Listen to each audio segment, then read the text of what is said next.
like two men are laying bricks. Somebody comes up to the first man and says, "What are you doing?" He says, "I'm building a wall." He asks the other guy, "What are you doing?" He says, "I'm building a cathedral." There is a job, and then there's a calling. Paul Graham basically said, I remember he had this line, he said, "It's better to have 100 people that love you than to have 1,000,000 people that just kind of sort of like you." It's literally better to have 100 people love you. And the reason why is, if you have 1,000,000 customers or 1,000,000 users, and they just kind of don't care about you, but they kind of use your app and you're okay, to get them to care is a really, really hard thing. In fact, I don't know how to get 1,000,000 people to all of a sudden care. But what I do know is if you get 100 people that love you, those people, if they feel incredibly passionate, each of them will tell 100 people. And in fact, all movements typically start, or companies or ideas that are really powerful, start with just 100 people.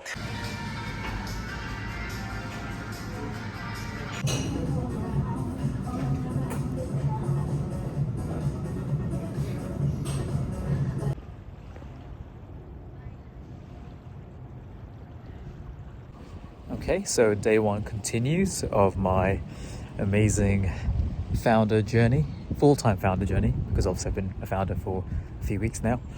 I guess today's concern is mostly around, do I feel like I'm doing enough? Because now that I've got this day one full-time founder thing going on, I'm thinking to myself, well, surely this means I can work extra hard and I can get more stuff done. And it's incredibly frustrating when all I want to do is produce outputs, code specifically, features rather, as quickly as possible. And I'm spending more time just like working out the ins and outs of authentication and trying to get my code to work. And why aren't specific variables not being passed through, and why aren't document references not working out? All this kind of stuff. You know what I mean? Well, it's just like you just want to build stuff and get out to the market as soon as possible, and it's like, oh, why is this stuff so challenging? Why is it so hard? And by the way, I haven't gotten used to speaking in public like this. I keep looking around, seeing if anyone's eavesdropping it.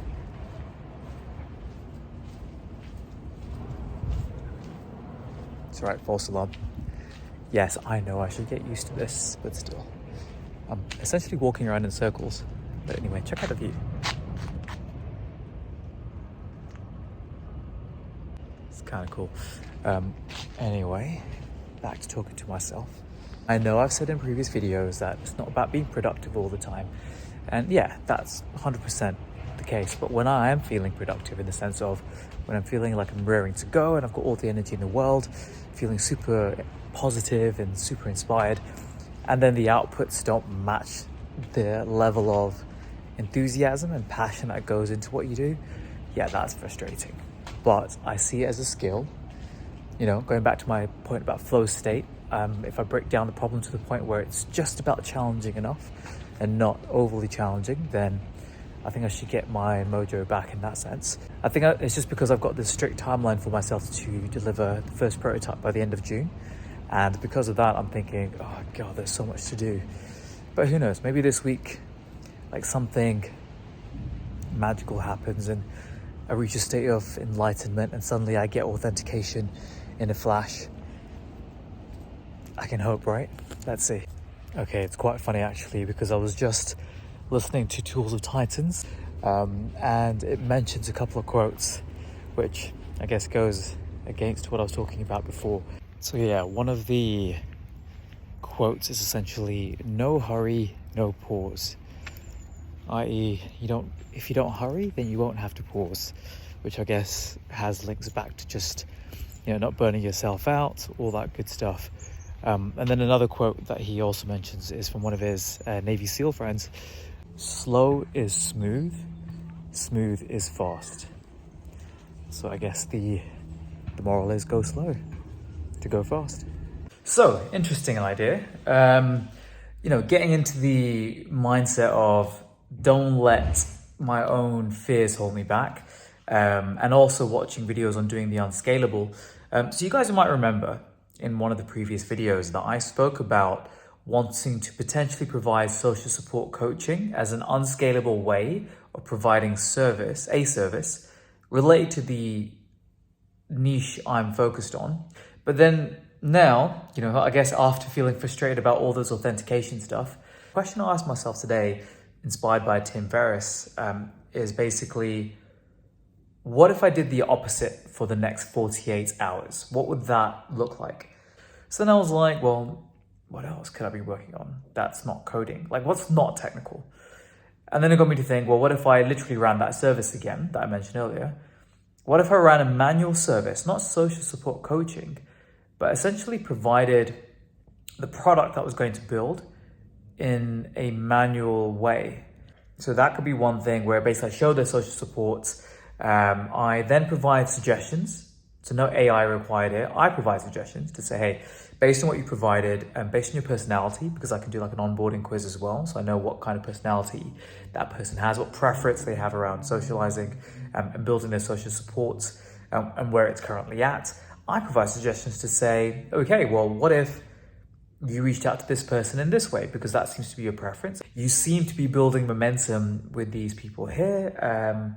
You seem to be lacking maybe in support in this kind of way, and you seem to value that more. Custom tailored to that specific individual as a report, right? So what if I provided that as a service? And it got me thinking like, well, if I asked my friends to do this, it would feel really freaking weird. Like, would they really want to tell me who they're interacting with and, whether they're feeling like closer or not, like all that kind of stuff? Probably not. But then I was like, what if the person was a complete stranger and they said they'd provide this service? And you know what I'd be thinking? I'd be like, nothing to lose. Let's say first report is free. I go for it and I get back this incredible report. I'm not gonna lie, I might be hooked.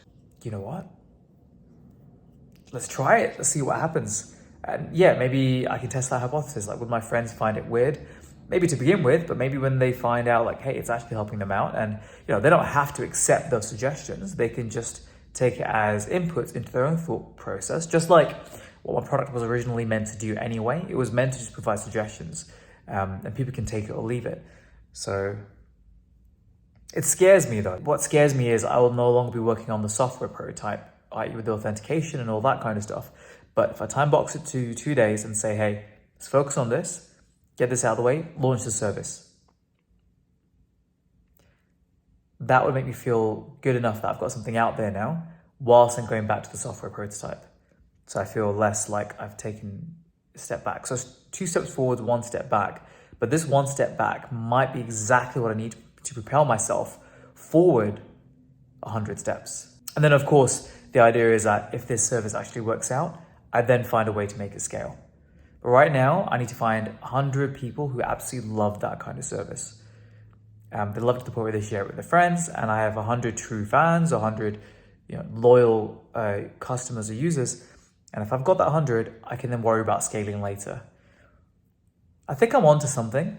It sounds freaking crazy, but I also think that's exactly my cup of tea. Let's try it.